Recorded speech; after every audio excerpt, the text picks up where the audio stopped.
Hello, IOD community. Today is a very special video because it is part one of a three-part series where we show you how to store all of your IOD products. So today in this tutorial, I'm going to be showing you how to decorate this crate to store your IOD inlays and transfers. Before we begin, as usual, you can find any of the items used today in the description below or in the accompanying blog post. For any IOD products, visit ironorchiddesigns.com and click the red Where to Buy button in the top right-hand corner to find your nearest in-person or online stockist. To begin, you are going to take your crate, which should be 12.4 inches by 9.5 inches by 17.8 inches. Sarah did a really good job at finding crates that she knows will fit the IOD transfers and inlays, and they fit perfectly inside this crate, so that is something to keep in mind. Once you do have your wooden crate, go ahead and give it a coat of a creamy white chalk paint and let it dry. Always be sure to get in touch with your local stockist to see what input they have, because there are so many different kinds and brands of paint out there that would work best for you. Our vision for this crate was to put inlays on the sides and transfers on the front. We want each of the crates to be decorated with what's going to be stored inside of them. So for the inlays and transfers crate, we butted up 2 all-over print sheets from the Delft Azure Inlay. To get ready, go ahead and trim the sides of your sheets to remove the margin so that they can butt up together correctly. Once ready, lay out your inlays face up and mist with your misting bottle. And then, once you're done misting, go ahead and give a nice layer of paint onto the crate sides. It's very important that when you apply the inlay, the paint is wet. That's a very important step, so make sure you give it a fresh coat. You're going to have to work quickly because the paint will want to absorb very quickly into the wood because it is pine. Go ahead and lay down your inlay, trying to keep it as straight as you can, and smooth over the surface with your brayer tool to remove any wrinkles and ensure good contact with the paint. Then butt up your second piece in just the same way and let it dry. Remember that you do not have to rush it. There's no time limit with the regular chalk type paint. Once you are sure that it's dry, give it another mist and peel it off. This part is so satisfying, the magic reveal. And make sure you peel very slowly just in case anything wants to come off in the process. But look how beautiful this is. I love the blue roses on the sides. It's so cute. I love this design, especially on a crate, because it just works so well. If a section of your inlay didn't adhere, do not panic. Just dab a little bit more paint into the area and ease the inlay back down and give it a couple more minutes to fully dry and try again.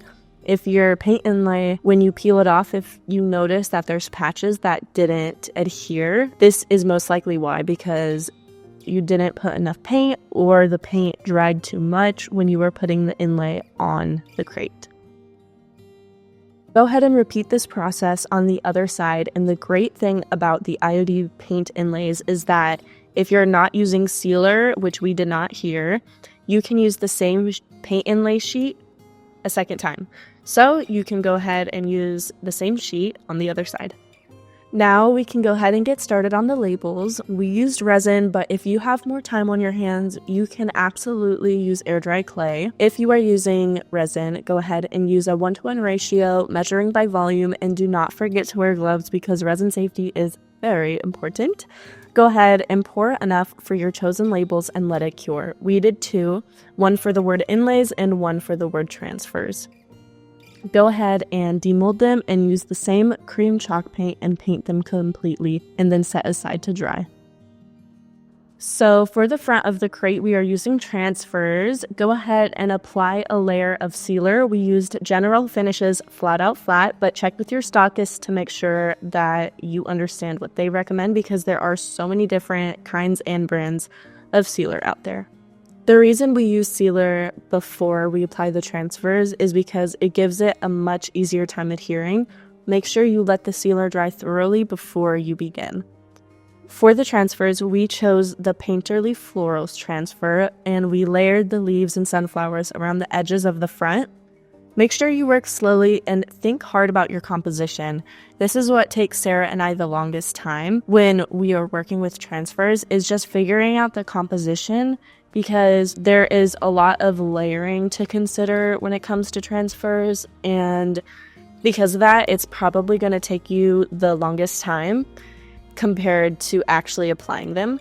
But once you have a composition that you are confident about, take your applicator stick and very carefully apply the transfers. If this is your very first time working with IOD inlays and transfers, be sure to head over to ironorchiddesigns.com and hit the product drop downs. For an Inlay 101, go ahead and hit Inlays, and for a Transfers 101, you can hit Transfers, and there will be a 101 video on how to use each product. So the composition that I came up with for the transfers was to keep more weight at the bottom, focusing on the two corners rather than a full wreath around the front, because I wanted it to look like the sunflowers are growing from the bottom up. And I love how it turned out. It took a lot of layering, but I'm really happy with how it turned out. So do what speaks to you. Just be mindful of what you want in the foreground, because that is going to go on last. Once you are happy with your transfers, go ahead and take your painted labels and glue them onto your crate. We used Thick and Quick wood glue. When you are pushing the label onto the wood with the glue in between, sometimes the glue will seep out under the edges, and that's perfectly fine. Just make sure you wipe it away. Even though it does dry clear, it just gives it a much cleaner look.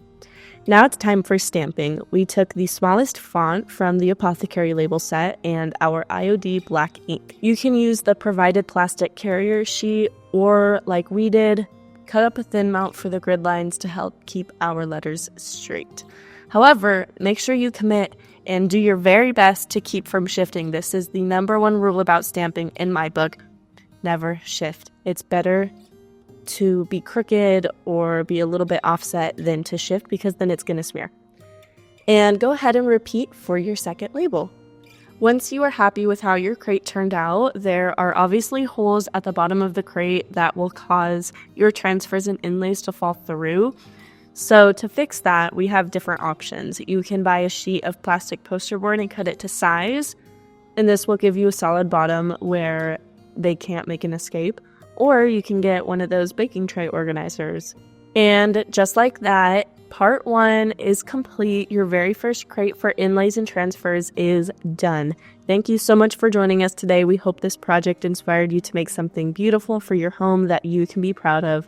Share your creations with us in the Facebook Creative Tribe. We can't wait to see you for our next tutorial.